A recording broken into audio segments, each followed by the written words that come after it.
Hi everyone, welcome back to Destined to Relax. My name is Alicia. I'm a 38-year-old single mom of three amazing teenagers, and I'm here to talk about all things cruising. Thank you to those who have returned, and welcome to those who are brand new. So the last few weeks, obviously, I haven't posted any new videos. I apologize. I've had some personal things going on, but I am back and you're going to be seeing videos from me now on Mondays and on Thursdays. So make sure that you have subscribed and you click the bell so you get notified when a new video drops. Um, so if you are planning on going on a cruise alone, and you may even feel a little worried about like being lonely, this is exactly what you need to do before you board. So I'm going to show you where to find people, what to say, and how to make those real connections without putting yourself in a weird or an unsafe situation. Because here's the truth. Solo cruising doesn't have to mean being alone. So, in fact, some of my best cruise experiences started before I ever stepped foot on the ship. So, let's start with where this actually happens. Because, yes, there are real places online where cruisers are already connecting before their trip ever begins. The first one is Facebook groups. Almost every cruise, especially the popular sailings, has at least one group where people are introducing themselves, they're asking questions, and just start chatting.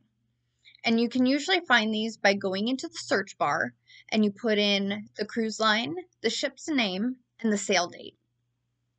Once you've found it, you'll join, and don't just scroll, actually participate in the different posts. Next are cruise roll calls. Now, these are a little bit more structured groups. They're often found on cruise forums where people on your exact sailing date will check in and connect ahead of time. They're a little bit more low key than Facebook, but they're still a great way to recognize familiar names and faces before you board. And then there's solo traveler communities. And these are amazing because everyone in them already gets it. You're traveling alone and you're open to meeting people. The vibe here is usually more intentional and it's supportive, which makes it easier to start those conversations.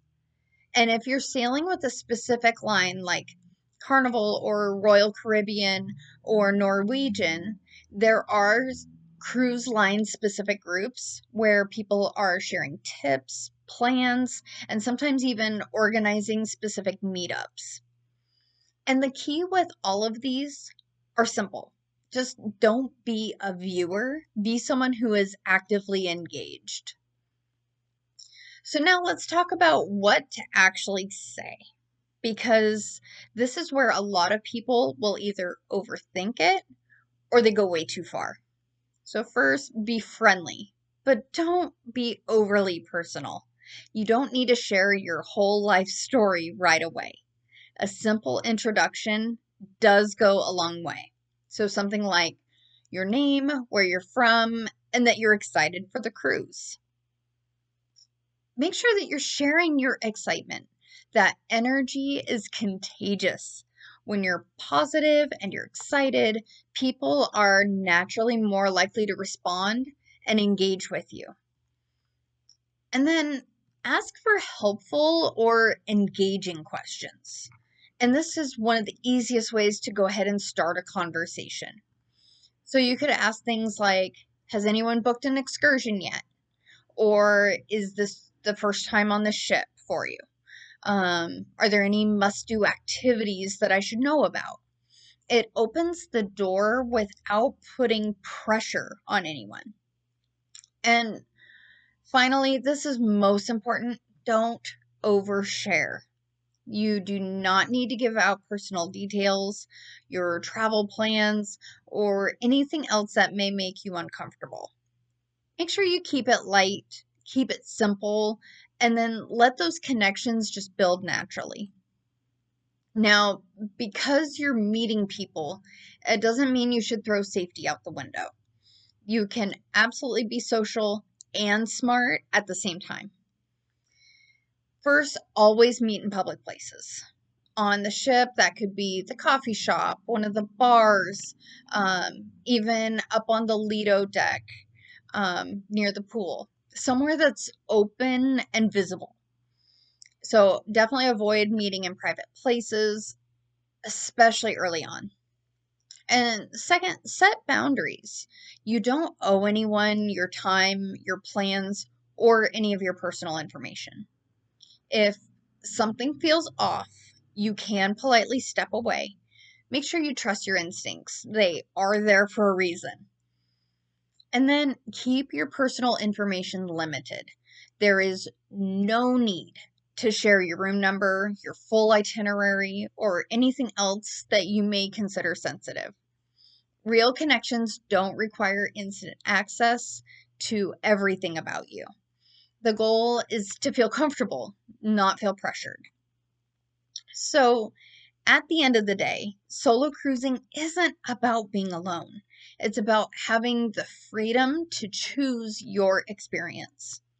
And when you know how to connect with people ahead of time, you can step foot onto the ship already feeling more confident, more relaxed, and honestly, more excited. Solo cruising can be social and safe, and now you know exactly how to do both.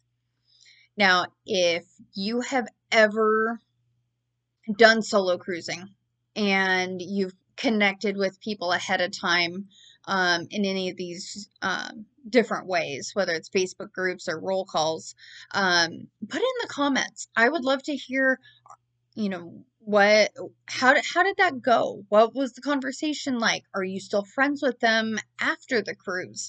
Um, I've met some people that I've maintained friendships now for a few years, and it's such a wonderful experience. And you have something that you have a connection with them on. So, again, next video is going to get dropped on Thursday, so be on the lookout. Make sure you subscribe and click the bell. Um, Thank you so much for joining me today, and I will see you on the next video. Have a great day, everyone.